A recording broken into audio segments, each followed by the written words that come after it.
Hi, I'm Rosie Acosta. I'm a meditation teacher, speaker, and author of You Are Radically Loved, a healing journey to self-love. Look, I grew up in East Los Angeles during the '92 LA riots, and it set me on a troubled path.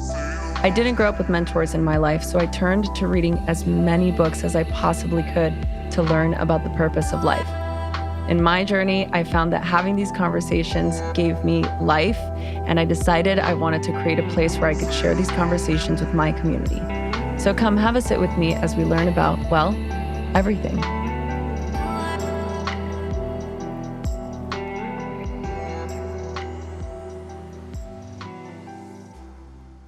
Hello, everyone. Welcome to a very exciting and special episode of Radically Loved. This is Tessa here standing in for Rosie today. Rosie is off recording some wonderful content at Radio Headspace. And so I get the honor and privilege of introducing our guest. Today we have, this particular guest has many different names that precede him, and one of them is Mr. Newts, Mark Mr. Newts Effinger. And we're going to talk about so many different things. I want to dive into many different topics, in particular, state optimization, state change, trauma recovery, this idea of being superhuman or going from sick to superhuman, mental wellness. So yeah, that's a lot of things. Mark, Mr. Newts, how are you today? Thank you for being here.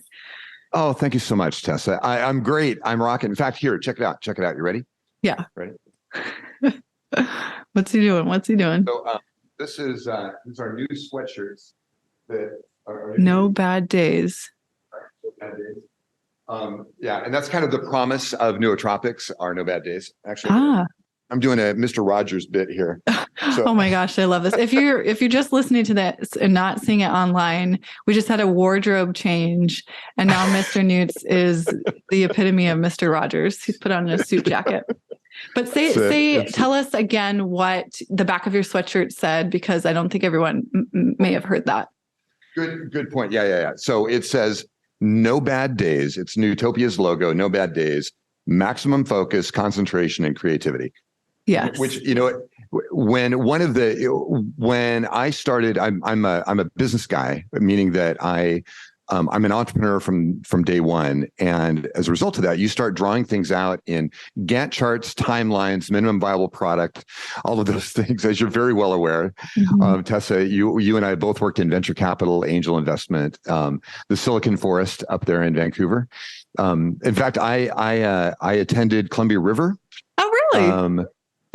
Jason Lee, Lakeshore Elementary. Yeah. Wow. Yeah. Eisenhower. So that was my stomping grounds. I love this. When I was 7, I picked berries at the Erickson Farms before it turned into Erickson. No way. My first job was at Erickson Farms, sorting the cherries. Wow. Yeah. Are you serious? We're living parallel lives. How crazy is this? I love this. Yeah. No, it's so funny. Yeah, it's great. In fact, my brother and I held him specifically. We held records for the long, we had the long and short jaunt at Jason Lee, where you ran around the fence and then you ran around the track. The long jaunt included the track. The short jaunt didn't include the track. Uh-huh. And up and from 1973 to 1993, we had plaques up in the boys' locker room at Jason Lee for fastest time at the jaunt. That's hilarious. Gosh, the jaunt. I haven't thought about the jaunt. Yeah, since I was in middle school. I went to McLaughlin, right. So I was. Oh, you did? A little bit away from you. Yeah, where I grew up, about a mile from where I currently live, I was in the school district of Fort Vancouver. And for all of you that don't know what we're talking about the city of Vancouver, Washington, which is the southernmost city in Washington state. So it borders Oregon, and the sister city, or some people consider Vancouver like a suburb of Portland, just to place definitely. You in time. So anyways, I don't know. So you must have grown up in Vancouver, and now do you live in Iowa? I was born at what's the hospital right on Main Street, up just on the way to 36th Avenue and that area. Well, I think it's changed hands since we were. Many times. Yeah, it's now just an emergency hospital. I think so. But I was born there, and my grandfather passed away there. He died there. So we bookended that. Our office is, the office that we do Nootopia, where we manufacture our products. I do R&D here in Burlington, Iowa. I'm also on the river. I'm on the Mississippi River, bordering Illinois, and I'm in a really neat place. It feels a lot like a Northern California wine area. And we're right down on Main Street is where the manufacturing is for Nootopia. All the customization and all the packaging and shipping and fulfillment and all that stuff happens right there. I love that. We were just saying before we hit record that it's probably true that Mark and I have crossed paths many times in our life without knowing it. So this is really fun to have it come full circle and to get to chat with you today. I kind of skipped over what I think is a really cool bio for you. I do want to give people a little bit better of an introduction. So I'm going to read from this quickly because I do have some questions about it. And so that is from building a radio at 5 years old to building a helium neon laser from scratch before he turned 10.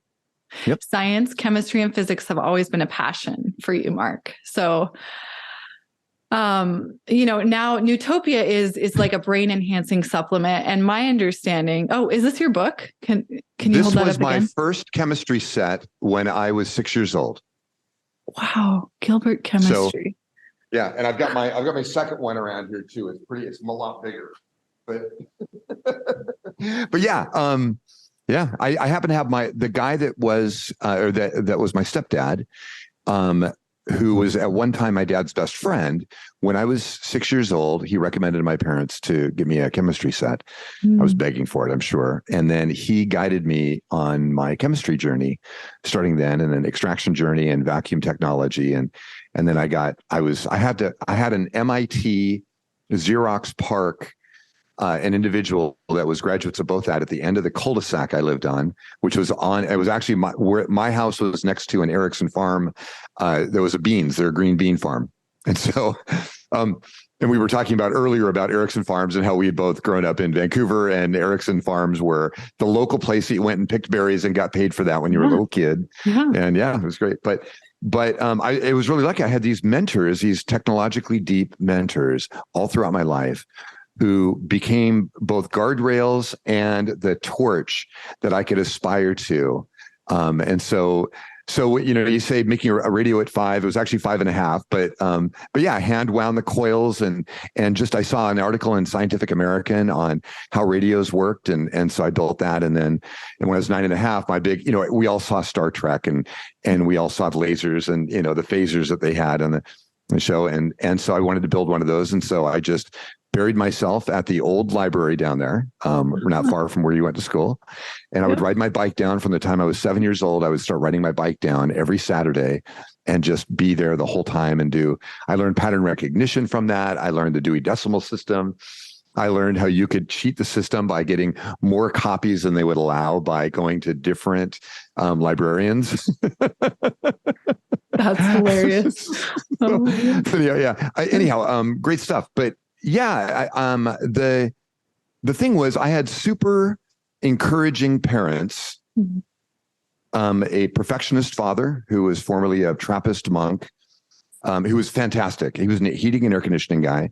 And then a mom who was you want my mom. My mom was the most encouraging, loving, thoughtful, optimistic. You can do anything. You guys are so smart.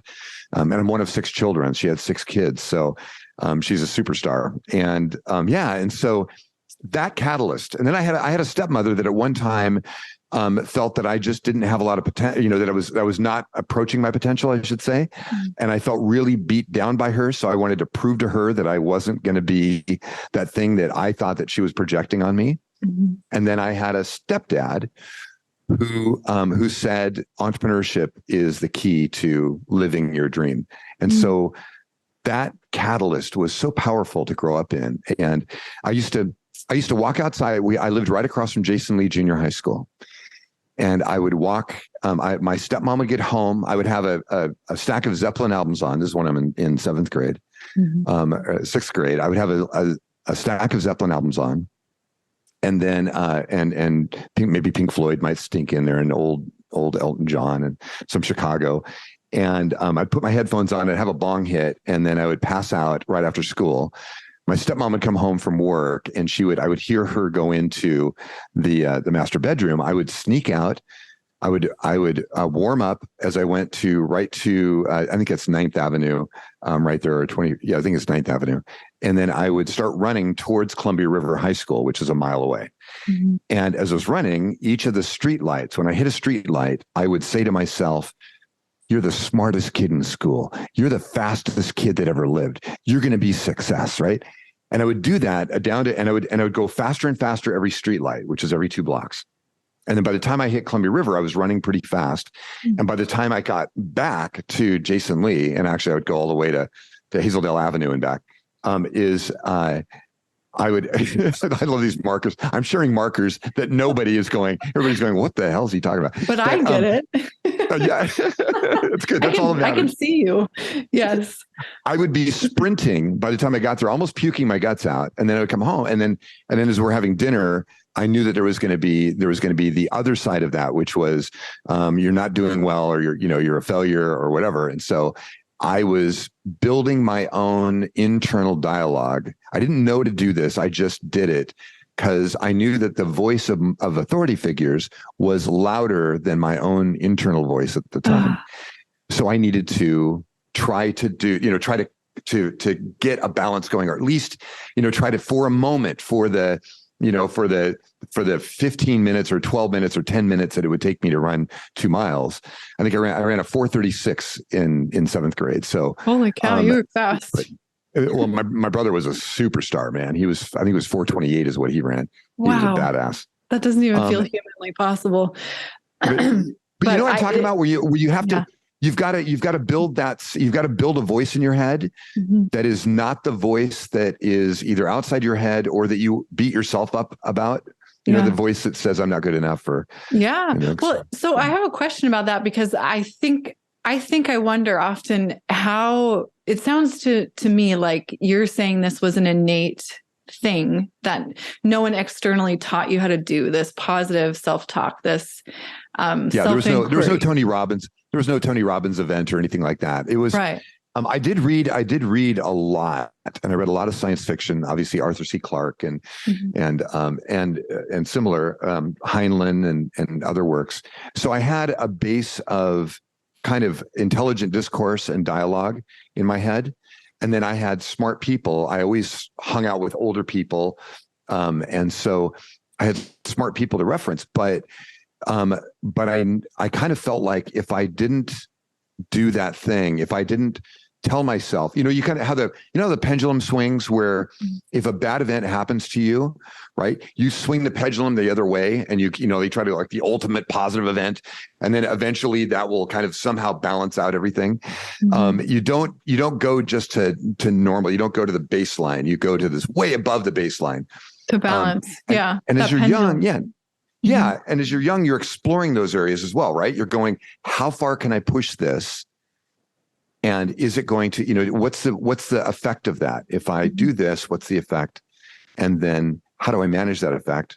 And how far can you push? We all had the friend that was either the funniest kid in school or the smartest kid in school or the most beautiful person in school or whatever. And they always had that kind of like, you saw that what that limit could look like with them. Or you'd see Steve Martin in his first stuff, and you go, oh my God, hold it. You can go that far out, right? And you'd see these people that approach the edge, and they didn't die. They didn't get massacred. And in fact, some of them, that became their superpower. So in that self-talk, it was, okay, I don't have this externally. I'm getting crappy talk. So why don't I just kind of figure out who I want to be? And that was, I want to be smart. I want to be talent, I want to be athletic, and I want to be talented. I want to be recognized, right? We all want to be recognized.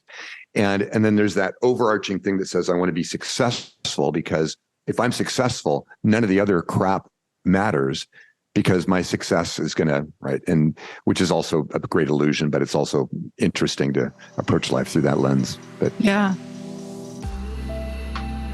Hello, friends. Perhaps you've heard me talk about Remedy Plus before on this podcast, or you've seen me post about them on social media. I love this brand because they make the tastiest performance boosting products I've ever tried. And what makes Remedy Plus super special is that they use only the finest plant-based ingredients, so you can feel great knowing that you're energizing your body naturally. Two of my favorite Remedy Plus products are their delicious chocolate berry flavored protein bar and their cinnamon agave flavored energy shot. And now these two great items are going to be made available for purchase together in Remedy Plus's newest offering, the Power Pack. Each Power Pack contains one protein bar and one energy shot, and it is a super smart way to fuel your body either before a workout or simply to tie you over in between meals. Look, we all know that when your batteries are running low, performance levels are completely affected. I choose to incorporate Remedy Plus into my daily routine because I want to get the most out of my day and I want to do so naturally.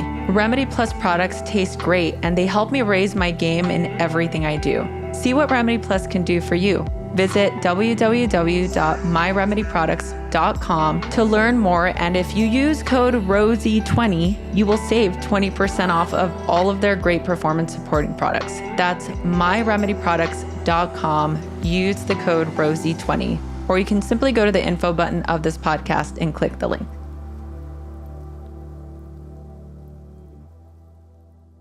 I want to ask you a question as it pertains to how our brains and our bodies work with drugs and without them, as it relates to the story you just told me about taking a hit off of a bong, sneaking out of your house, and then running what amounts to like almost unimaginable pace to your school track and back. There's a lot of, I think, myths and assumptions surrounding what drugs do to our bodies and how they affect our physical ability.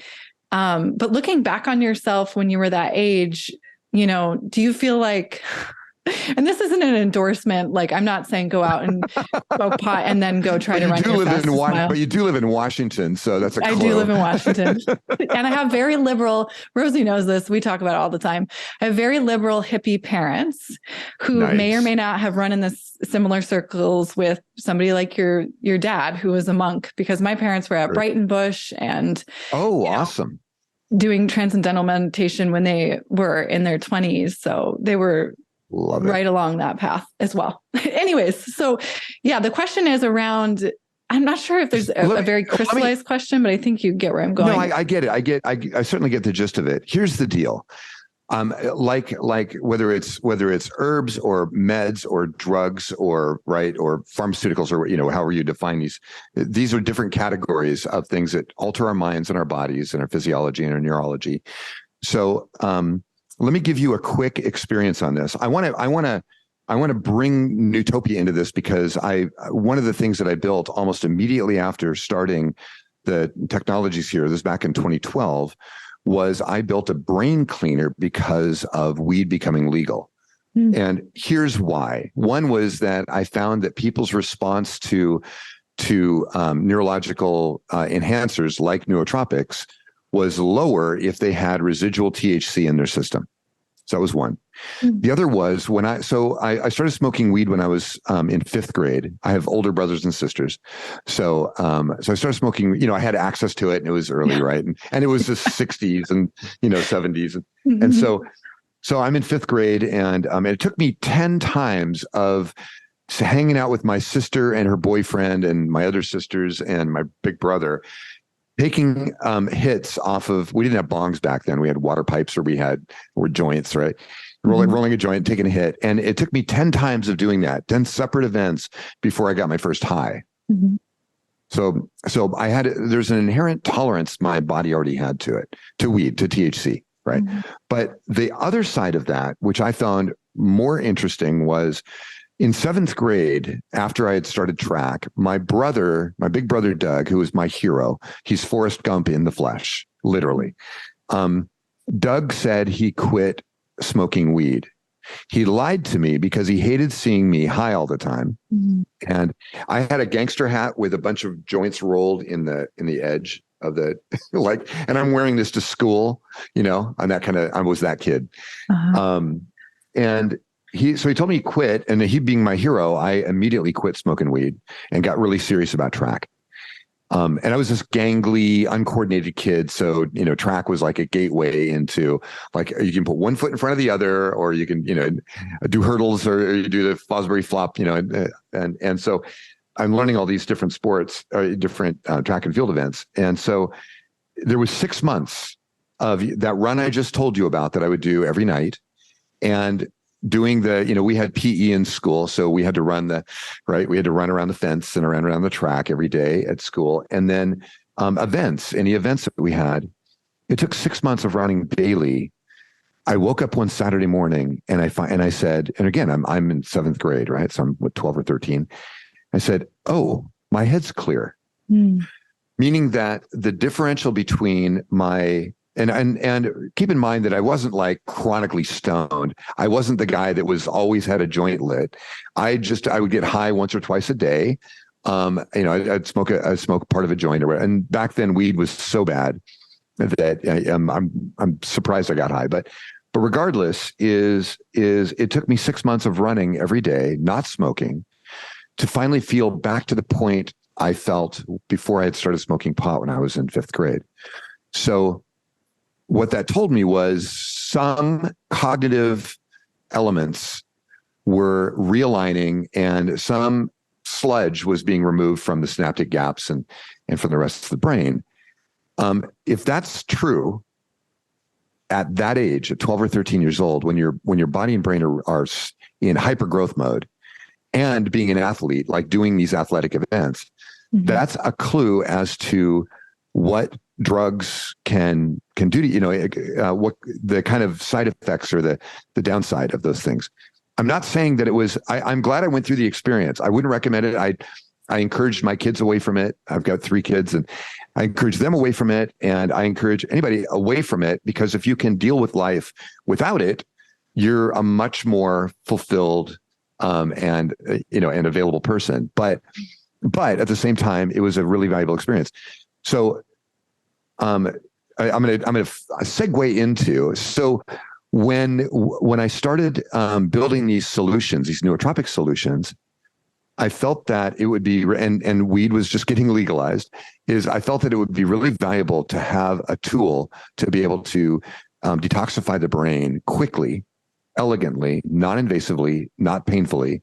Not like doing a detox, where you go in cold sweats, for in the corner for 3 days, and and suddenly, like, it was. That's one of the things that we call it mental reboot. But that was one of the things that was so important to me, was let's get you a baseline that's going to be a really clear, clean baseline, and then we'll call that an OS, an operating system, and then let's put applications on that OS that are going to give you the tools that are going to get you into the state that you want to be in, to help you perform the things that are valuable, important, and meaningful to you. So sorry about that. That was a bit of a rant, but yeah, no, I mean, but that is my question is, I often wonder about, there's so many different ways you can look at something like marijuana, for example, or we could just call it the functional part of that, which there's so many different strains now, right? You have THC, you have CBD, you have Delta 8.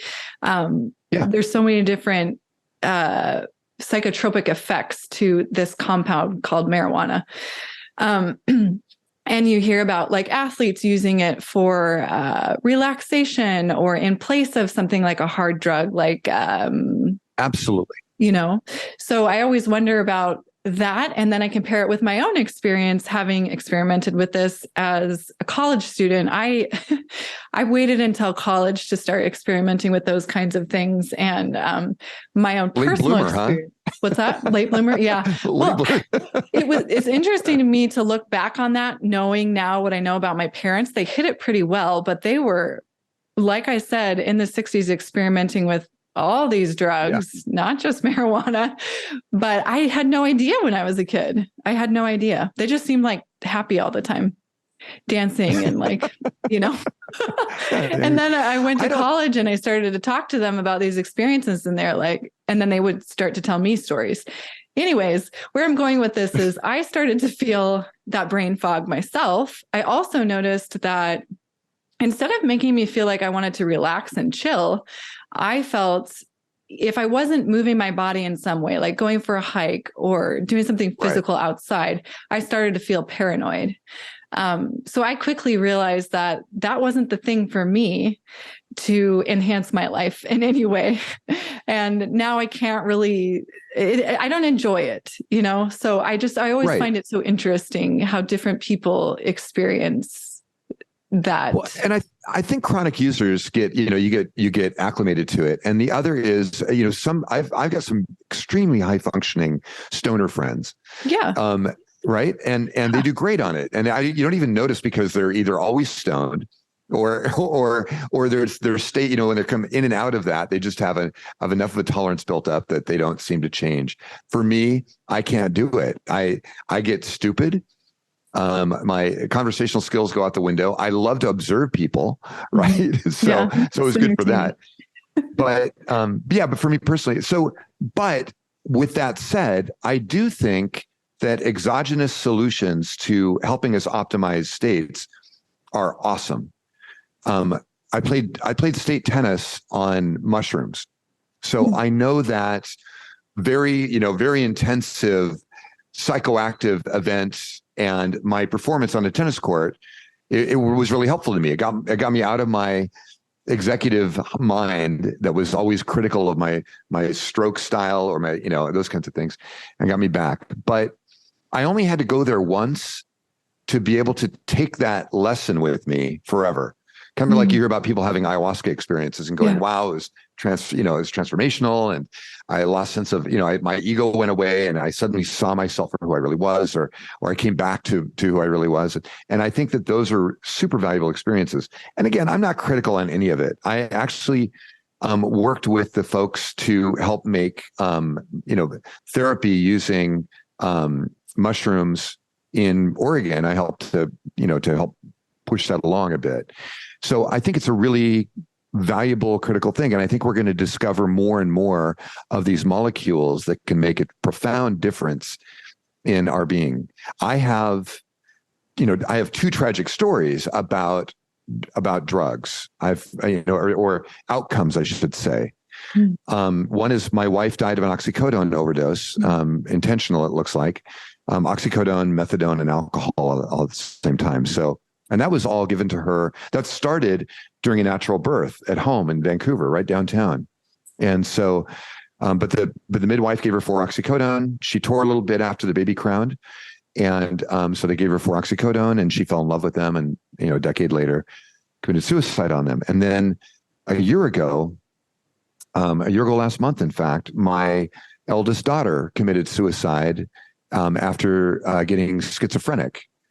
From having a bunch of different environments that seem to precede it. And we can't tell exactly what happened, but it could have been a bad trip that she had that triggered it, started it about 3 years prior. Or it could just be, after, we got her one of the best clinicians possible. And he said, look, Mark, he's 76 years old, said, I've seen 40 years of this, and it's so unpredictable. We don't know what triggers schizophrenia.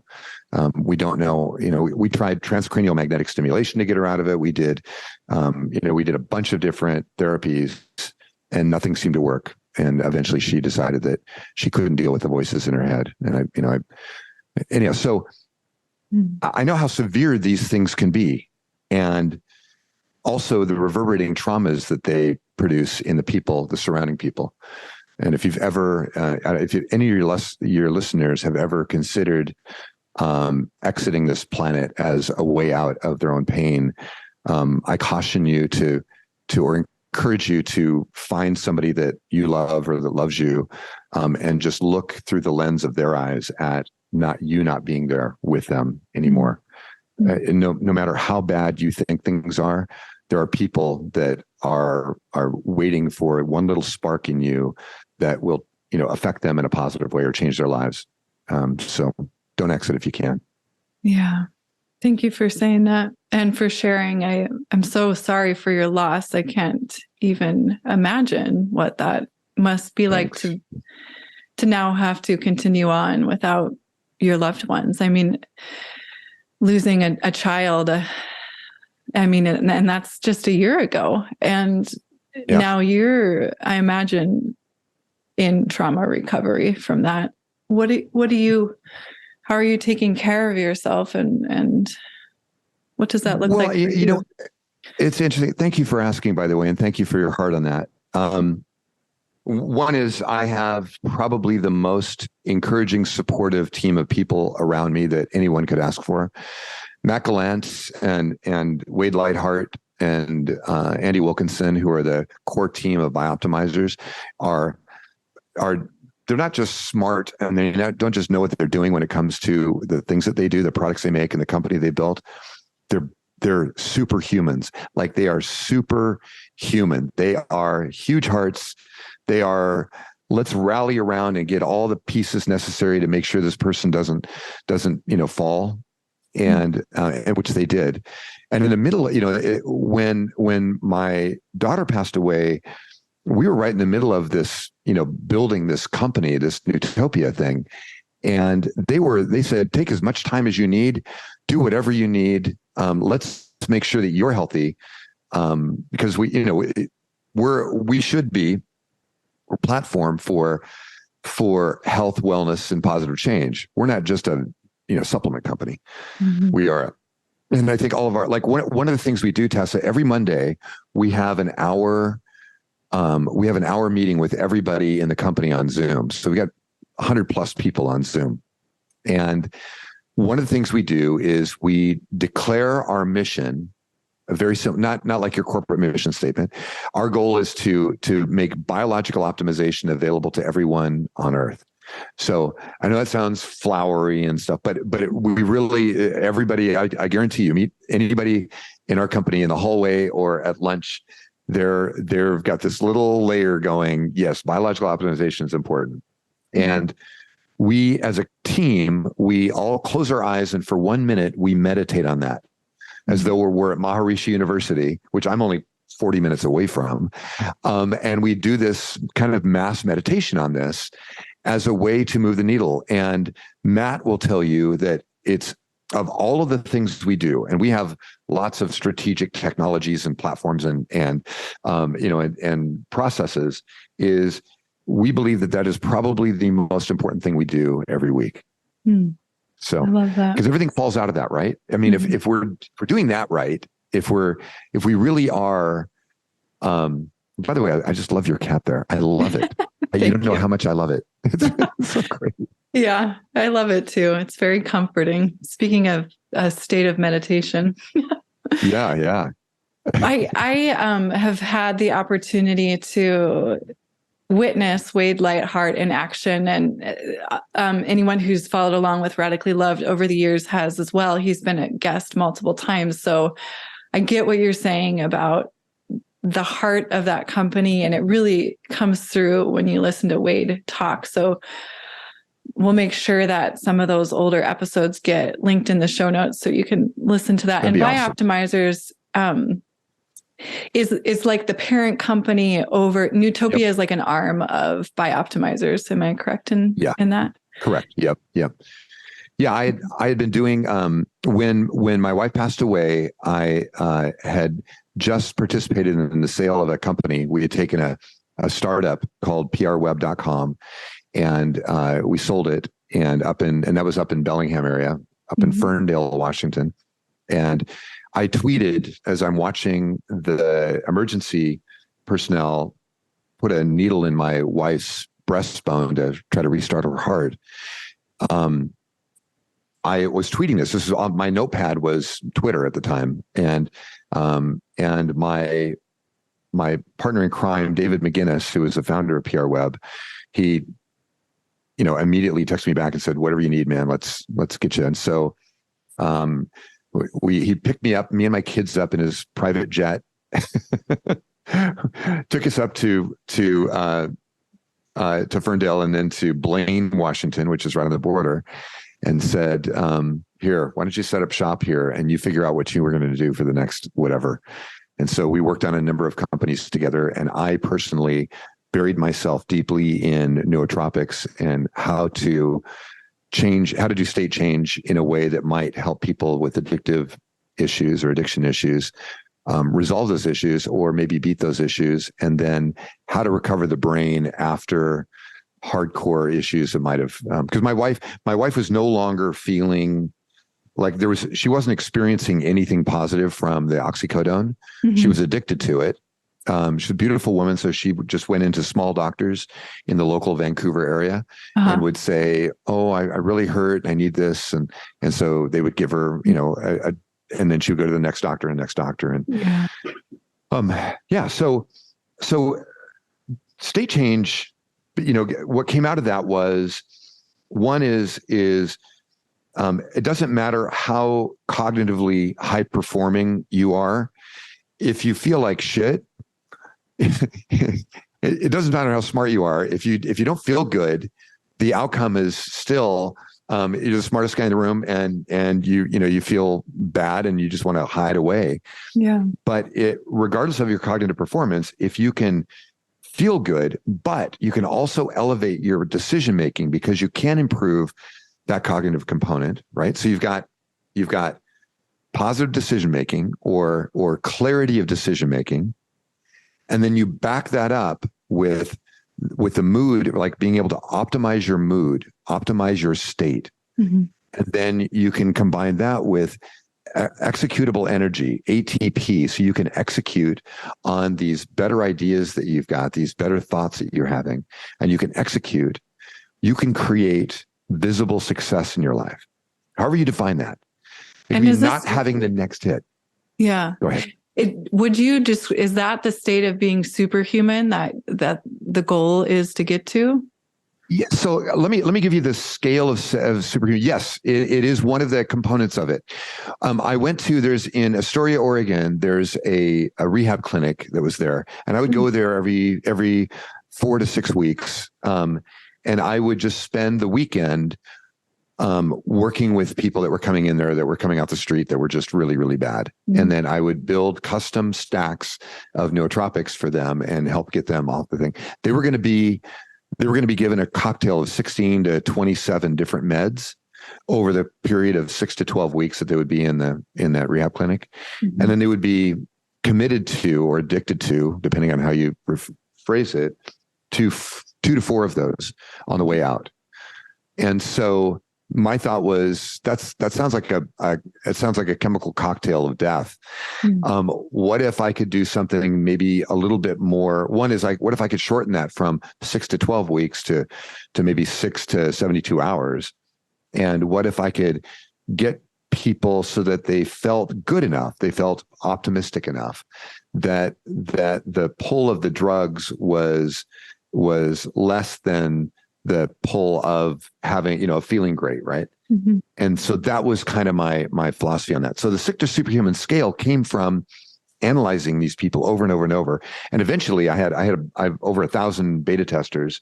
I had a brainstorming software company at the time with the founder of Century 21. So we had a product called Idea Fisher, and we had just under 400,000 customers, about 396,000 customers. And they were big customers. They were Nike, and they were, the advertising agencies for Nike, Whiting Kennedy, and they were Apple and Microsoft and a bunch of other companies. And they were, Drew Carey wrote his comedy on it, and Pastor Rick Warren wrote all of his sermons with it, and those kinds of things. So it was really very powerful lateral thinking software. So I sent these my closest customers on that. I sent, who were also some of the smartest, I sent samples of my nootropics and said, how does this make you feel? And that led to this process of sick to superhuman. And if you've ever been through a health crisis yourself, by the way, when I moved here to Burlington, mm-hmm. I moved from Phoenix, Oregon. So okay. I moved from where, not far from where you went to school. Yeah. The Medford area. So Chastity and I made that trek this direction. So the sick to superhuman scale developed out of that. And that was I had a health crisis where I was hypothyroid when I was in the early 90s as a result of one, living in the Northwest and working in working and commuting in these closed spaces under gray skies, and the other was I was a white rat for Accutane when I was younger. So I took that too. Yeah. Oh, you know what I'm talking about. It's awful. It's awful. I'm still dealing with some of the side effects of it. Are you? It's that. Yeah, it was, and I was a bodybuilder at the time, so they gave me mega doses of it. Okay. Whoa. Yeah. Yeah. So when you go through a health crisis, there's a huge reality check that happens. You go, holy crap, I never want to feel like this again. Once you get out of it, and what do I got to do to get out of this? Because I can't live my life like this.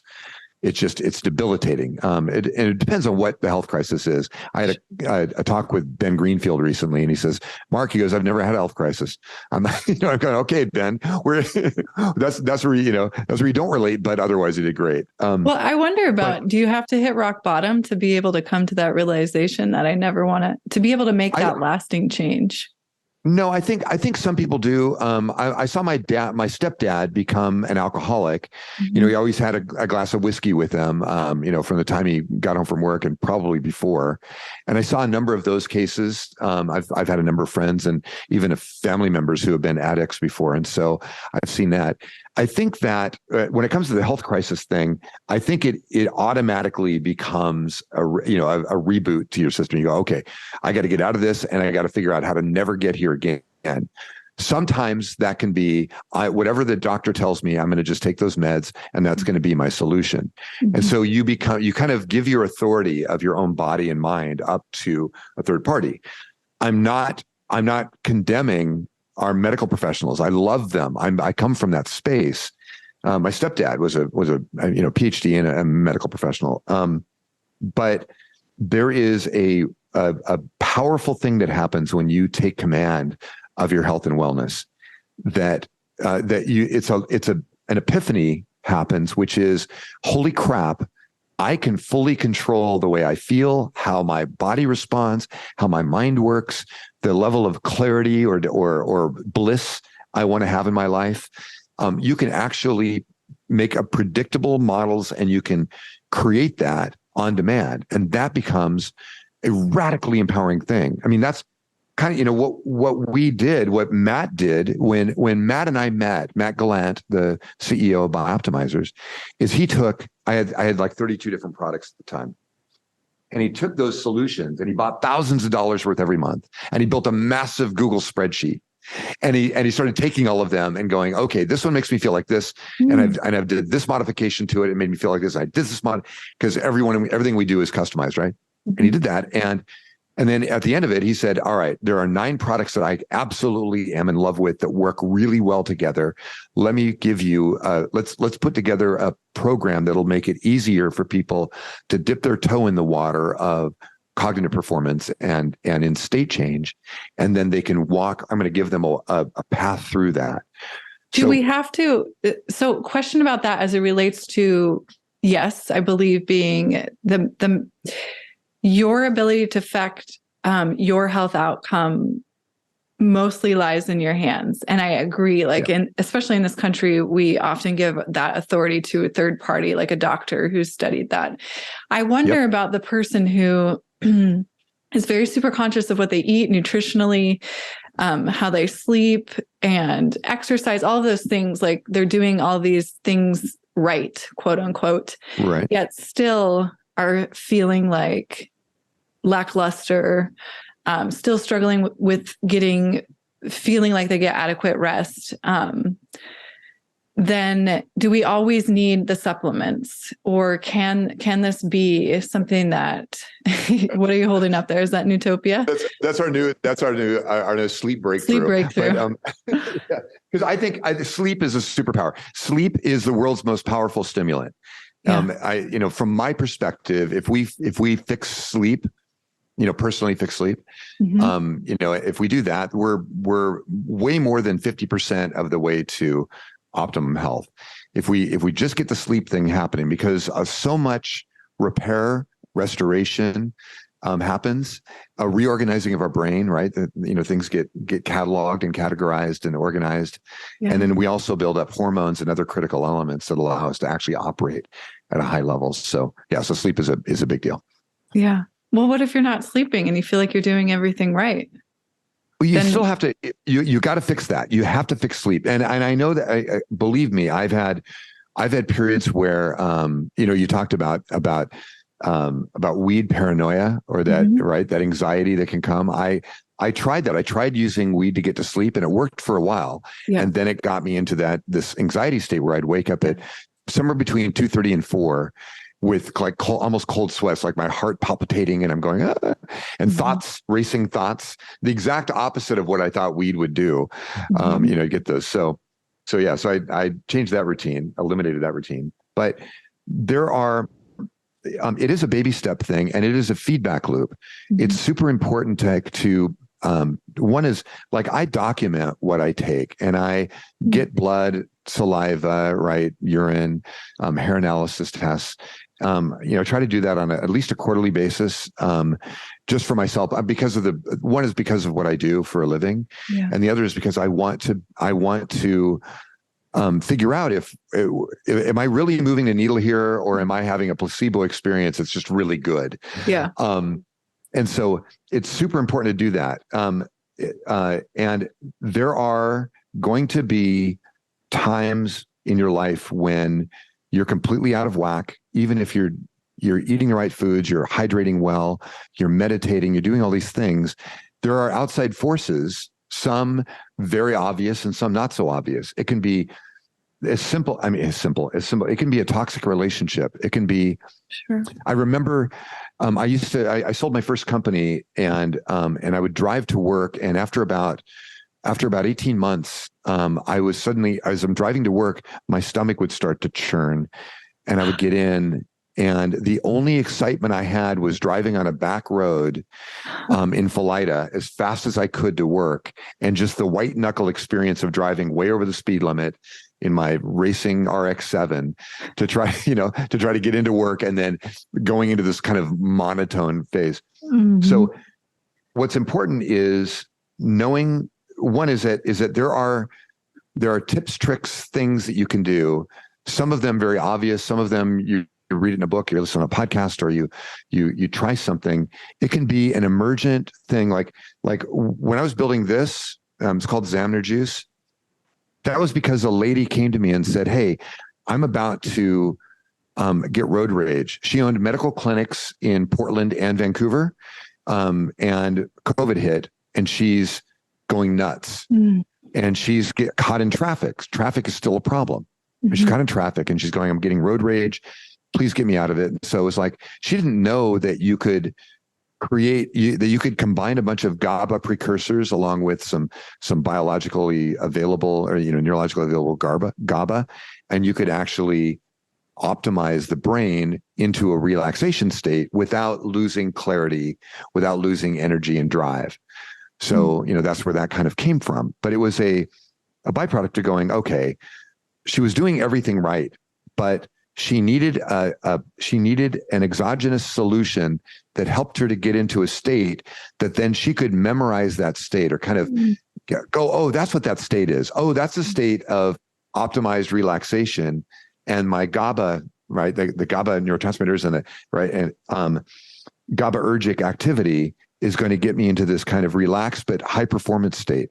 Like a lot of people that are on Adderall or similar ADHD meds, which are a high stim methylphenidate and similar, it's a very high stim, almost a meth-like, speedy like environment, which makes a lot of people that have ADHD, it makes them feel focused.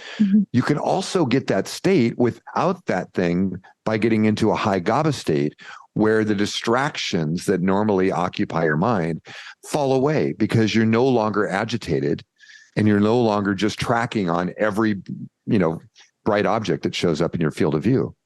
So it's just important to look at those factors and realize that sometimes we're going into a physiological and neurological. Hormones are huge. We're going into a transition state in our physiology and neurology. Don't panic. Don't freak out. Know that somebody's been through this. Yeah.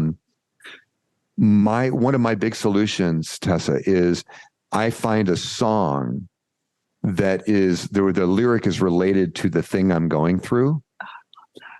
And I've got an encyclopedic knowledge of music in references, right? Because they've saved my life so many times. And I use that as a guiding rod. One day I'm driving into this company in Florida that had bought my first company. And there's a song from Peter Gabriel called Salisbury Hill. And it's about him leaving the band Genesis and fearing that he's leaving everything behind. They were just getting popular. They were starting to fill stadiums.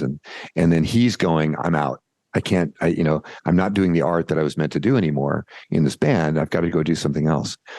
And so I made myself a little promise, right? You make those little prayers. You go, okay, God, I'm gonna, if this song comes on 3 times in any one day, then that's my clue, because that was him leaving Genesis and I needed to leave Orion Industries, the company that I was at the time. And I literally got to my parking space. It came on that day. The lyrics were about a guy leaving success to go into the great unknown, and fearing everything and going, oh, God, am I ever going to be successful again? What about my royalties? What about everything? And one of the lyrics in the song, the last refrain in the song, it talks about him, instead of taking it with him, it's about leaving it behind so that you can actually go and do that new thing. And it so resonated. And of course, I get in the car at lunch and the song comes on. I drive and I change channels and the song comes on. I'm going, all right. I don't know who's okay, telling me this thing. Yeah. But I'm going to go move on it. And it was so transformational, and it was so scary, and it was so beautiful, because what I didn't understand about that, and this applies directly to your health, what you don't understand is that when we, instead of fighting the thing that's trying to get, the thing that's kind of like compelling us to go in this new direction, instead of fighting it, if we kind of, not resign, but if we just say, you know what, I'll bet something rockin' is on the other side of this. I wonder what cool thing is going to happen. That is an empowering statement. It's not a fearful statement anymore. It's not a lost statement. It's not a scary statement. It's recognizing that cool shit happens to us. And if we just embrace the fact that the reason that we're here, we're still here, we're able to have this conversation, is you and I have been through all kinds of stuff, and we've made it out the other side. And overall, good stuff has happened to us. And taking on that mindset and realizing that, there's a whole bunch of stuff I don't know. And the unknown has bigger possibilities than the known that I can get my mind around. The unknown has greater opportunity. It's got greater expansion of thought and self and life. And if I can embrace the fact that that unknown is good, and that unknown is here to support and encourage and fulfill and serve me, then suddenly it gets much bigger and much better. And it's a big laugh then, right? Yeah, I love that. It reminds me of this. When I was in college, I had a teacher who I had graduated from a particular course we were studying. And at that graduation, he gave me this. It was kind of like a poem, but it said something to the effect that when we reach the light, when we reach the end of all the light that we can see, we must take a step into the darkness of the unknown and believe that one of 2 things will happen. We will learn to fly, or there will be something solid at the end to catch us. And I always think about that, but at the same time, I so resonate with this, like, why is it that the unknown is so scary and so uncomfortable when you're right? Like, it's so much bigger and more expansive, and the possibility is endless than what our current state reality is. It just feels so hard to trust it. For me, the word is trust, right? Yeah, it is. And that's, we talk about a trust fall, or, I try to think of it as more of a Pearl Jam mosh pit, but you get the gist. Yes. It's that I was in a major fight with an investor at one point on the front porch of my house overlooking the Columbia. And So this is on just off Highway 14 in Vancouver. And it was a battle royale. She was a pint-sized thing. She was not nearly as I'm 6'3" and 200 pounds, and she was probably 5'2" and maybe 100. And she's screaming and yelling about this project that we'd both invested in, and she was just rah. And I had 3 decisions to make in the midst of that, as the neighbors are starting to come out, going, "What the hell's going on over here?" Yeah. Is I could either overpower her, that would have been easy for me. I could dodge and weave and say, "Yeah, well, what about this? What about this?" I could try to play a game, a mental game with her, or I could embrace and love her from afar. I just kind of literally, I felt like myself, like I was leaving my body and watching myself there. And instead of trying to control the outcome, which is what I would always typically try to do, right? I'm a type A entrepreneur, so I want to manage outcomes as much as possible. Mm-hmm. Instead of doing that, what I did is I said, I wonder, I'm not going to control anything. If this goes good or bad, it doesn't matter. In fact, I'm not even putting good and bad. I'm not titling it anyway. I wonder what cool stuff happens to me. I wonder what cool stuff is going to happen here. And I just resigned it. And it was, if the investment went bad, I lost everything, so be it. Mm. If the investment went great, awesome. If something I didn't know could happen. And what happened, Tessa, was something I couldn't even have imagined. She started crying. She put her arms around me and said, "I'm so sorry. I'm having so many challenges in my life. And I know that you are always here to do good and that you've always been supportive of me." And things turned out, I could not have defined the good things that came out of that. Mm-hmm. And I think that we have to understand that, and I don't mean to sound woo-woo. I'm one of the least woo people you'll meet. And yet at the same time, I cannot deny that there are things that I can't get my head around that are way bigger. And this was one of those cases where I came to the realization that me trying to control stuff meant that I was putting it into the confines of what my cognitive biases are, what my cognitive limitations are. And by relinquishing control and letting the universe play its game or her game, I think it's a she. If the universe is anything, it's definitely a she. It expanded so far beyond my own belief system that it opened up this new gateway. And the gateway was a belief that not only do good things happen to me, but good things that I couldn't even define if I had to happen to me. Because I'm no longer trying to control things. I'm dancing with the universe and I'm playing this game that is all about kind of exploring and goodness and expansion. And it's this beautiful thing instead of this thing that has to be very finite controlled. It doesn't mean that when I design things like this, that I don't very specifically try to understand your neurochemistry and biochemistry and I try to make it just for that. I'm not talking about being an idiot. But I am talking about not having that vice grip on everything and not feeling like if I don't absolutely know what the outcome is, that it sucks. Mm-hmm. Instead, I don't know what the outcome is. Oh, I wonder what cool surprises are in store for us. Yeah, that's such a nice reminder. I love that. I want to be mindful of your time. I feel like we could just chat all day. I wouldn't mind that. But I do want to ask a question on behalf of Rosie. She asked me to ask you this. And then I'll narrow it down to 2 more questions and then I'll let you go.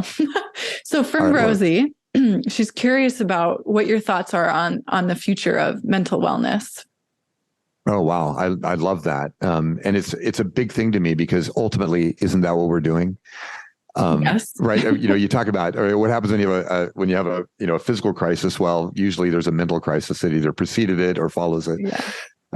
And so I think that I had a profound experience recently using magnetic therapy, and obviously I've had some experience with psilocybin in the past when I was young. And I think we're right on the cusp right now of emerging technologies, molecules. I just got back from a trade show in Las Vegas of people that brought their really weird advanced extractions and molecules out and said, we've got something, we don't know what to do with it. Could you make something cool out of this? Okay. And I'm very fortunate. That's what I get to do. And so I think that there's going to be a lot of new tools available. I don't just think it, I know it. I get to speak with some of the leading minds in this area. We have new tools that are coming available, and they're continuing to advance beyond what we've classically called, have done as meds, and as topologies and therapies that we've taken. So, and the cool thing is there's combinations of therapies now that we can use that potentiate the outcome. So you can do, recently I had a magnetic ring put on my back. I have a bad vertebrae in lower vertebrae, and from a car accident. And I had this magnetic ring on there, and I was doing the same thing with my head. They were two connected. They were very high power, and they're pulsed. So they were pulsed magnetic fields, and you could feel it. I mean, your body jumped.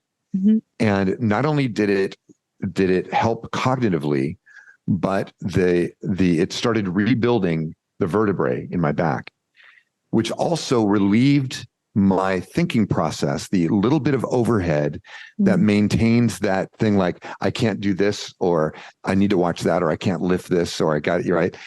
That, or that's going to be painful, right? Instead of having that went away, or it faded significantly because of this therapy. So this physical therapy became a cognitive enhancement tool. And I think that's a huge thing that's going to happen. We've seen it with, whether it's massage therapy or, maybe even Reiki or some of those things, or, we're doing microneedle therapy, any of those things. And there's even cranial, I've got some cranial technology over here, put a device on and have some optical outputs. So there's a lot of that going on. The other is you can combine it. Like one of the things I love about, what we do, like here's one of the solutions that we do. It's called collagenous. If you haven't received some, I'll make sure you get some. But it's a very, very rich, high extraction mushroom and collagen blend. And it's the equivalent, every dose is the equivalent of 1.5 pounds of mushrooms like lion's mane and red reishi and then collagen as well. And what it does is there's a thing called BDNF, brain-derived neurotrophic factor. And that's kind of the seeding and the fertilizing of the brain so that you can create a thing called neurogenesis, which is the creation growth of new dendrites and new neurons so that you can program new neural pathways. So when we talk about therapies, we often talk about this event that we're going to go into. And then the outcome of that is maybe a slightly more advanced condition for us, a more positive condition. We talked about a little bit about sick to superhuman, right? So that scale is sick, suboptimal, optimal, super optimal, and then superhuman. And you can't, just like this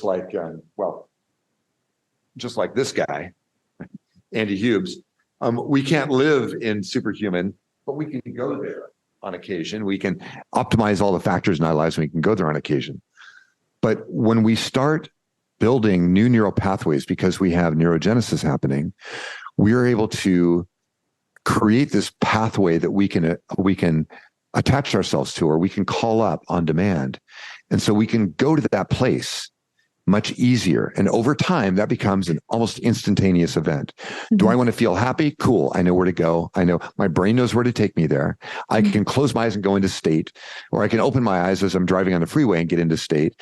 And I can decide to be happy, and I can watch my whole neurology and physiology go into that state. I think that is the ultimate end game that we're going to be able to get to. I mean, we can go to, we can talk about Elon Musk and about, cranial implants and those kinds of things. Those are going to happen. But ultimately, without having to be invasive, there are a number of technologies that we are going to be able to apply, and combinations of technology, meditation, massage, right? I've been doing TM since I was 8 years old, or a version of TM, I should say, since I was 8 years old. Box breathing, heart rate syncing, and some other things. And it's profoundly changed my life from what it probably would have been without that. So that's what I think. I think that, yes, I think that we're going to be able to dial up states, and we're going to be able to build a better brain. And in that, build a better body, because we're no longer going to be kind of playing this tug of war between those two. We're going to be able to say, okay, I'm going to go into this state. That state's going to affect how all of my hormones change and the different flow within my body. And now I can just live that new state. So I love that. That's one. That sounds great. Thank you. Oh, okay. So I don't. A beaker of Nectar X. A beaker of Nectar X. I love that you're drinking out of a beaker. Do you have a hard stop? Because I do have a question that may or may not be a long answer. Hit me. I opened up. I have a thing called the Zamner Hour I do with Matt every Friday. Uh-huh. The Zamner Hour Zamner is his word for the ultimate state you would have if you were at a rave. That's Zamner. Right? Okay. We just went and saw a DJ named Zoo, ZHU. Down in Austin, Texas. Matt and Chastity and I were down there for an event, and we went and saw Zoo, and it was awesome. I had never been to a rave. So we've got this DJ up there. He's got a full band, by the way. It's not just him spinning discs. Got a full band, and he's got a camera on. He and the band projected behind him, so you get to see, like, it's like watching Dave Matthews, except it's not Dave Matthews. It's this DJ spinning discs, and you've got people coming in that are wearing the most outrageous, Lou Reed's era garb as they're dancing and just grooving to the tunes, and this flow happened. It was really great. But fun. So that's my only hard stop is like 3:30. So we're good. Okay. Let's rock. Gotcha. I won't keep you that long, but no. Okay. So I guess the question around this is: it sounds like you have some good, very easily, freely accessible habits and behaviors, rituals that maybe you perform in the morning and the evening. And so I'm wondering about what those are. And in combination with that, what are your thoughts on caffeine? Oh, I love it. Now, do you know who Andrew Huberman is? Are you familiar with him? I know that name. Why do I know that name? So this is the guy. And when I was very fortunate to get to spend. He was actually at the Schnitz recently, at the Schnitzer Hall. Oh my gosh! And just incredible. So he's a Stanford trained neuroscientist and ophthalmologist, and just a really badass dude. Lex Friedman suggested to him that he get involved in podcasting, and so he did that. And now he's turning around. But really cool guy. So one of the things that he taught me and a bunch of other people is this is on the caffeine subject, by the way, on that, and then we'll go into a routine. Thanks. So is now my sweetheart, who parks her butt right next to me in the same bed, she uses caffeine. She has very steady, high energy all day, and then she crashes at the end of the day. It's over. And I don't mean at 4 o'clock. I mean like 10 o'clock at night, right? Okay. It's gone. Yeah. I don't know how many movies I've watched the last 3/4 of it alone. If it's past 10 o'clock, she's not going to make it. That's right. And so she likes it first thing in the morning. One of the things that, you talk about adenosine receptor agonism, which is what a caffeine is. Mm-hmm. So your adenosine levels, right, are building, and when you have a stimulant first thing in the morning, right, what you're doing is you're tricking the body into blocking the adenosine receptor, so your adenosine levels don't get a chance to ovulate. They don't get a chance to chill out, right? So as a result of that, you've put yourself in a loop, and that loop is, I'm going to block that adenosine receptor. Adenosine's not going to have nowhere to go, so it's going to stay at a fairly high level. So as soon as that caffeine wears off, 90 minutes roughly, right, 45, and then it has its long tail, I'm going to suddenly feel like I need more caffeine, and you can get into that. But here's the trick: if you wait 90 minutes before you have your first cup of Java, that adenosine has started to mitigate. And so not only will your wakefulness be better, but you won't have an afternoon slump. So there's the caffeine solution. And it's a really great one. The other thing is to make sure you get daylight first thing in the morning. But yeah. So you wake up, wait 90 minutes, don't have any caffeine, but then after 90 minutes, you can have caffeine. I'm asking this as a definite coffee addict, if you can't tell. Yep. Yeah. So what is for a couple things, because you live in the part of the world where there are so many great, I'm a huge Stumptown fan. Yeah. And there's so many great coffees out there. Do you have a favorite right now? So I just discovered a new one in Vancouver. It just opened a couple months ago. It's called Richmond Hub, and it's an African coffee. It's so delicious. It's so delicious. I mean, we have all of these artisanal coffees, as you know, in the Pacific Northwest, and they're all so good. So I love the way it tastes more than I love the way it makes me feel. Does it have, Matt was telling me, Matt Gallant lives in Panama, and he spent a lot of time world traveling. And he said, he's used to now coffees that don't have the bitter burn taste that you would have of a Starbucks. Correct. They're right? very smooth, very easy to drink. They're very flavorful. It's not like, oh, I'm drinking this bitter, dark coffee. Right. I drink it black out of my espresso machine, and it is just rich and decadent and delicious. What do you want to feel first thing in the morning? What to you, what's the ultimate wake up? And how would you like to, what's your expression of emotion that you like to have first thing in the morning? Oh, I love this question. I would love to wake up feeling energized, rested, clear, ready to go for a run because I'm a runner. And like I have the energy to pound out 9 miles at a good pace for me, which would be like a 9-minute mile. Oh, that's great though. At that length, you bet. Yeah. Yeah. So that's how I want to feel in the morning. What's on your soundtrack? What do I listen to? What music? Yeah. When I'm running that distance, I typically don't listen to music because the pace changes so much in music. And so often I'll listen to like an audiobook.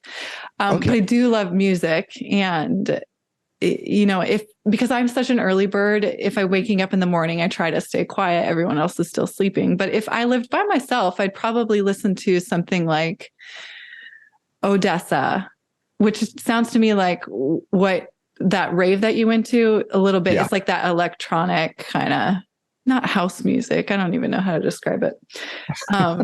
There's like a DJ and a band and all the things. It's very not indie rock, but on the spectrum of that. But I love folk music. That's probably my favorite type of music is folk. Oh, love it. So I'm gonna turn you on to somebody. There was a band called Gorillaz in the 90s. I remember them. And then there was a band called Blur that is the same singer. His name is Damon Albarn, Albarn. So here, you ready? You're gonna get a little taste of this. You ready? Not bring to you when I'm lonely, I press play. So that's called Lonely Press Play. Damon, Damon Albarn. And then there's another song that he did with Blur. A lot of these are from Blur, but I've gotten into his private catalog recently. I go down these rabbit holes I find a vocalist that's within my range that I love their melodies and I love their phrasing and they've got to have great lyrics and they have to have great music. I'm such a snob that I can't have somebody that's got great music, but their lyrics suck or they're cheesy, or they've got great lyrics and their music is cheeseball. Yeah. So I'm with you on that. He's the one. And in fact, Tom York from Radiohead, one of his favorite is Damon as well. So and that's a good testimonial, right? I'll do that. I'll send you. We should like swap song lists sometime. Oh yeah, I have so many playlists on Spotify. I'm obsessed with music, and I'm similar to you in that. Well, I grew up with my father was always playing the guitar. My mom was singing. There was music all around us all the time, and we were listening to Three Dog Night, and typical stuff like the Beatles and Fleetwood Mac and. Right. And Joni and Crosby, Stills, Nash. And Crosby, Stills, and Nash. I saw them live a couple of times when we lived in San Francisco because who is it? Neil Young does a benefit concert. And he invites all of his friends and people, like all kinds of people come to this concert. Arcade Fire, Sarah McLachlan, Ray LaMontagne, all these people come and sing. Oh, Ray LaMontagne, that is a butter voice, man. That is incredible, right? Yeah. Right. Yeah. My former wife she actually played Neil Young's girlfriend in a movie shot in Portland. Really? What movie is this? Called Love at Large. And it was, yeah, it's great. So, yeah. And Neil Young plays a gangster type, and she played his girlfriend. In fact, she's driving around and she was a great singer and guitarist as well. And, the kind of music runs in our family. So they had to basically put themselves in a limo all day and go and shoot the scene over and over and over. And Neil is asking her, he goes, "So what are you thinking about?"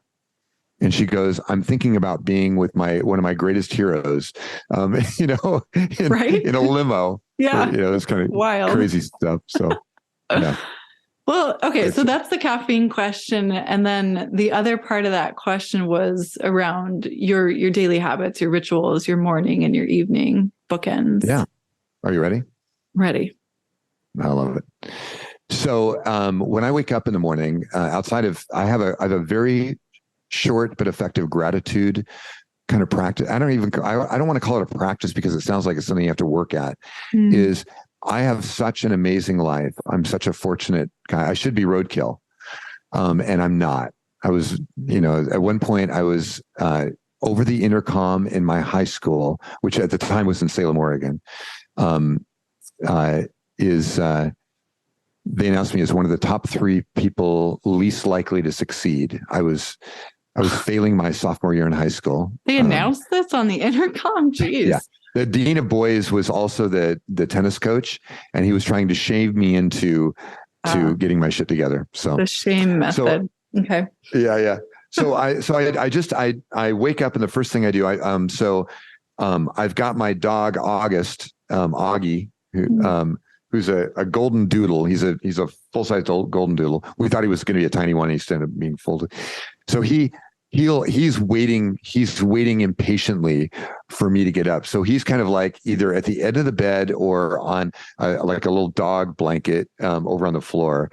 And I just, with your cats, like I'm a huge cat person, by the way, is you have there's this connection with these animals that that you're the support for them. You're the support system for them.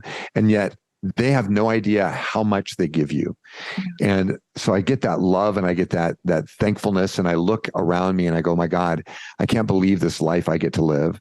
So that's my first thing. And then the next is outside of, going to the bathroom and lighting up the coffee pot for Chastity and turning the temperature up a little bit, is I go into a 17 to 22 minute binaural audio enhanced meditation.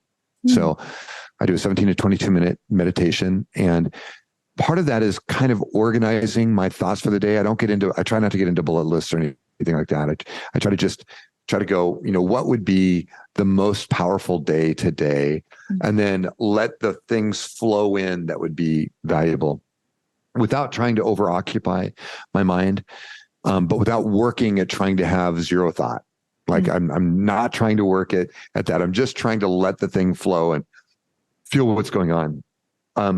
Just before I do that, by the way, I typically will take I take desiccated thyroid because I am hypothyroid, so I just replace it with natural desiccated thyroid out of New Zealand, and then I take my nootropic stack of the morning that will get me into the state that I want to operate in based on the activities I have going that day and what time it is. So prior to our conversation here, I had a brain flow and an upbeat, which are essentially a nootropic that has a very serotonergic lean and just a tiny bit of dopamine in there. So I was like welcoming it and can't wait for this. And then I juiced up with a little Zamner to get the GABA receptor activity going.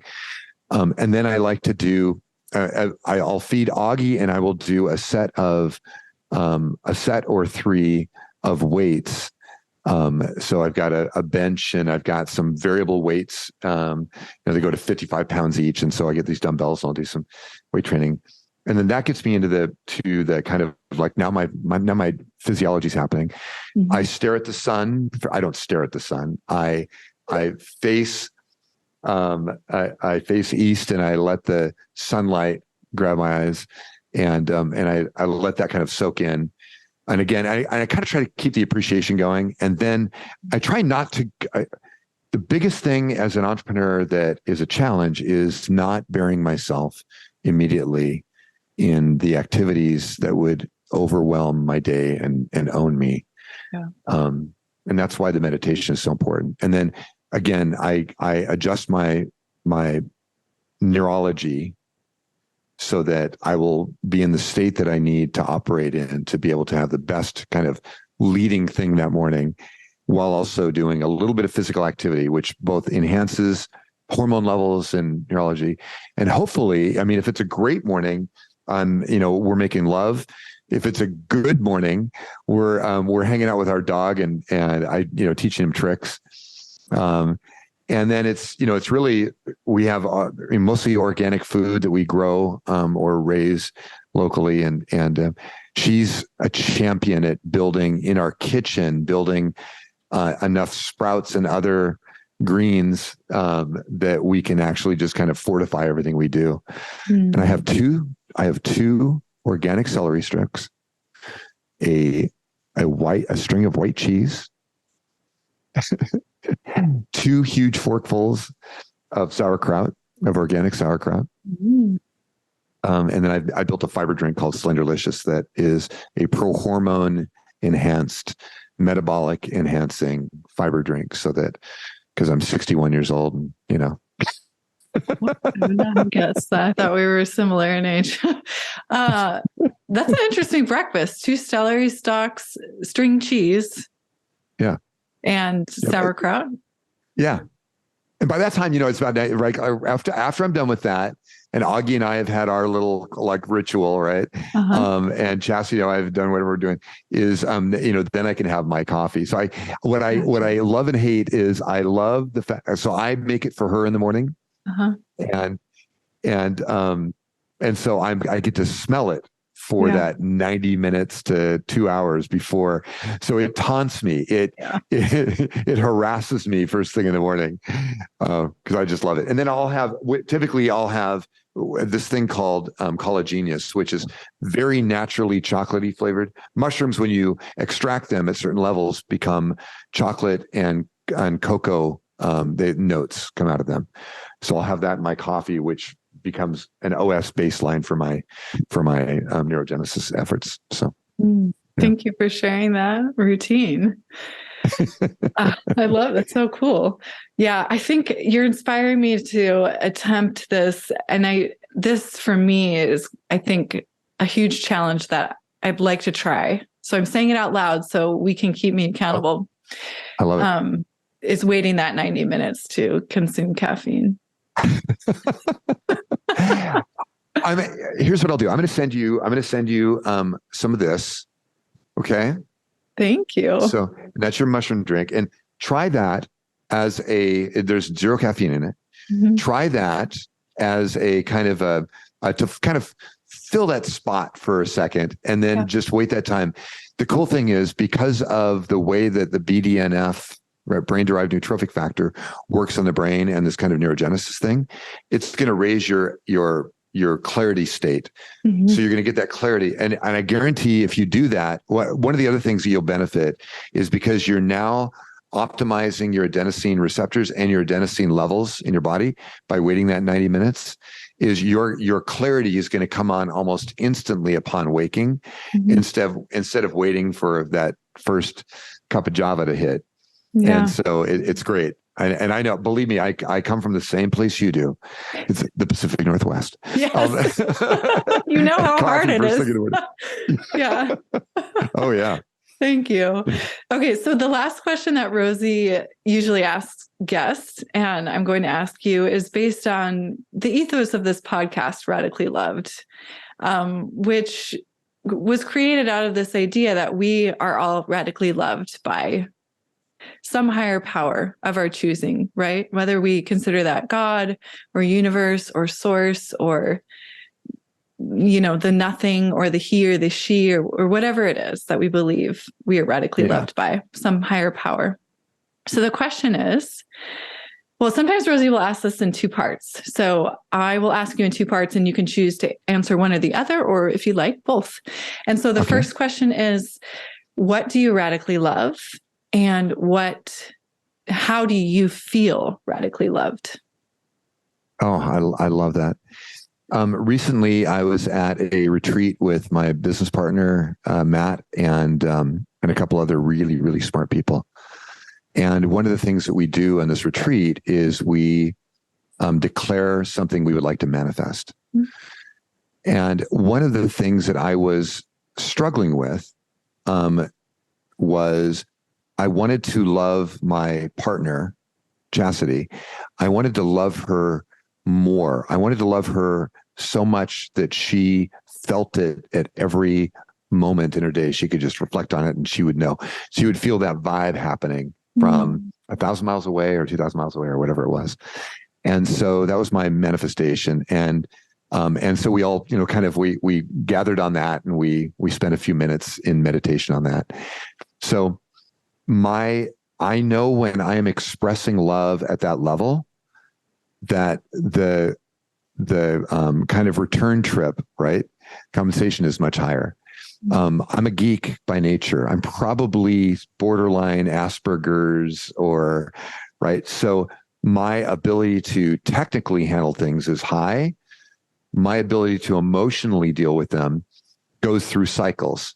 Mm-hmm. I've gotten better over the years. But I always had one foot in my mouth in conversations when I was younger because I was always looking for the technical detail and I wasn't getting the emotional cues. Mm-hmm. So that's the one. When I project the ultimate love to other people, whether it be Chastity or whether it be my employees or friends or you right now. I mean, this has been such a delightful conversation, by the way. My heart is full and I feel like we had so much good riffing. I need to turn the camera on you next time, the microphone on you, so that I can dig deeper into your life. I feel like I've monopolized this and I feel bad about that. But you're the guest. This is the purpose of us getting to hear about your story. So, but thank you. I appreciate that. No, it's great. So that's it. So, and on the other one, one is I'm fascinated by hippie parents. I love that. Yeah. There's a guy named Reeves, Rives. I highly recommend you look him up. Okay. He used to host some TED Talks, the big TED Talk they have every year, like not a TEDx or anything like that. And if you go back to Reeves, there's a couple of things he did. One is his hosting. He takes all of the talks that happened and he builds a beat. He's a beat poet. And he builds a 4 to 6 minute beat poetry event out of it. So it's that. And then if you go Reeves Def Jam, do a search for Reeves, Rives, Def Jam, Def Poetry Jam, right? And you go look at that one as well. I would highly recommend it. I think you'll totally dig it. Growing up with hippie parents.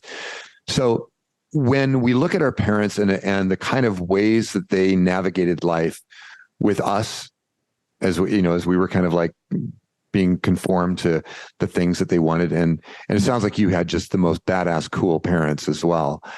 I had these 4 parents. This is about love, by the way. Mm-hmm. So I had these 4 very different parents. I had one that said, if you're going to, my mother, who said, "You're such a smart kid. You can do anything you put your mind to," which is that's the ultimate mother, right? Mm-hmm.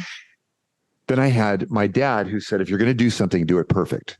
Mm-hmm. Be excellent, do it perfect," right? So, which is a little restrictive because you got to go, okay, I spent 6 months hitting on the wall, playing tennis against a wall, not with human beings, before I started hitting with human beings so that I would be somewhat decent before I ever engaged somebody on the same court. Mm-hmm. Because again, my dad said, "Be perfect," right? And that's a little scary, but was interesting. Then I had a stepmom that at the time, and again, this is not an authentic. This is how I felt at 10, 11, 12, 13 years old, not how she really was. She and I are incredibly tight friends today. Her name is Kathleen. I call her Mama Kath. And we just have this, this really cool vibe. But at the time, I felt like she didn't love me and that she felt that I was a loser. So I was always facing that voice of, you're never going to be worth anything. You're a loser. And so you got the ultimate love. You got the ultimate, you can do anything. You've got do it perfect. You've got the you can't do shit. You're never going to succeed, right? Then I had the stepdad that said, I believe in you and I believe in entrepreneurship. And I believe that's probably going to be your route because you're not going to stick around in academia. You're going to go do something off of that beaten path. And I support that. So those are 4 forms of love. And when you put those in a crucible and you turn the grinder on high, what you get out of that is hopefully what I've become, is someone that believes in others, that believes in my own potential to do things. I still have imposter syndrome, but I beat it up on a regular basis. And I think any of us that have been able to, that have been accepted by a community and have been asked to participate at a high level in a community, and we wonder how the heck we got here. Like it wasn't, we didn't write the business plan for it. And suddenly we got, accomplished that, where we just kind of got thrust into it. I think we look at it and go, gosh, am I really worthy of that praise or that acknowledgement or that, right? And so that self-acceptance is something that I go through on a daily basis. And I'm not saying, I don't say that from a bad place. I say that from I'm really lucky to be here. And I'm so glad that I've learned that there is a way to go through life not being perfect, not being, not being everything that you think you're supposed to be. And yet that's good enough. In fact, it's more than good enough. It's awesome.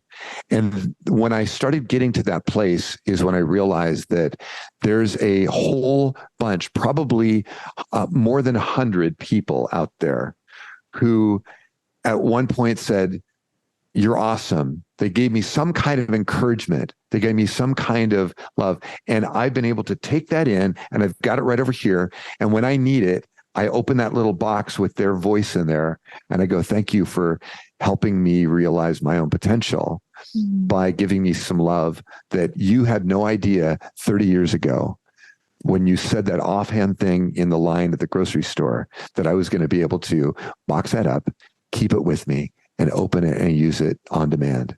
So that's such I'm kind of speechless. I don't know how to follow that up or even close this out. I mean, it's a mic drop moment here for me. Thank you. Mark, thank Mr. you. Newts. It's been such sometimes I feel like words don't really do it justice. And when I try to thank someone for their time and their energy and presence such as yours, it feels like words fall flat. Oh, so remember, when you're lonely, press play. I'm going to listen to that as soon as I hang up with you. Yeah. I am. Listen to it 3 times and you'll get hooked. Okay. The way he delays the second and third vocal part going into the chorus is so incredible. It'll suck you in and you won't be able to escape. Thank you. I don't want to. Music is one thing that it's true. And it was such a nice reminder that it has been such a solace, and it is really like instantaneously will take me to that place of it's very soothing. It can change my state. It can enhance whatever sense I need to be enhanced in that moment. So thank you for that reminder. Thank you so much for your time. I would love to do this again. Next time you're in Vancouver, let me know. Let's get a coffee or I love it. Mighty Bowl are or you something. Kidding? Yeah. Yeah. That sounds great. My treat, and then we'll go take a tour and you can see how our customization laboratory people in Vancouver put together the things that we hope will change people's lives. Oh, that sounds so cool. Yes, please. And we can document that and maybe share it. I don't know. That might not even be okay, but if we could, it'd be cool. Yeah. All right. I will let you go about your day. I know you have is it jam time? It's the Zamner time. The Zamner hour is going to hit in another hour and a half, and I cannot wait. Or actually, another hour. Matt just updated it. He's probably listening to this. I don't know. He's feeling the vibe, going, dude. He's feeling it. That's awesome. Yep. Well, have a lovely rest of your day, and we'll definitely be in touch. And I just really appreciate you. Thank you for being here. Thank you so much for listening to the Radically Loved podcast. Please remember to subscribe, rate, and review wherever you get your podcast, and follow us on Facebook at Radically Loved Rosie, on Instagram at Rosie Acosta, and Twitter at Rosie Acosta. By the way, this is original music by DJ Taz Rashid. You can follow DJ Taz on Spotify and check out the best music for yoga and meditation. This has been a Mod Pod Studio production. Check them out at www.modpodstudio.com.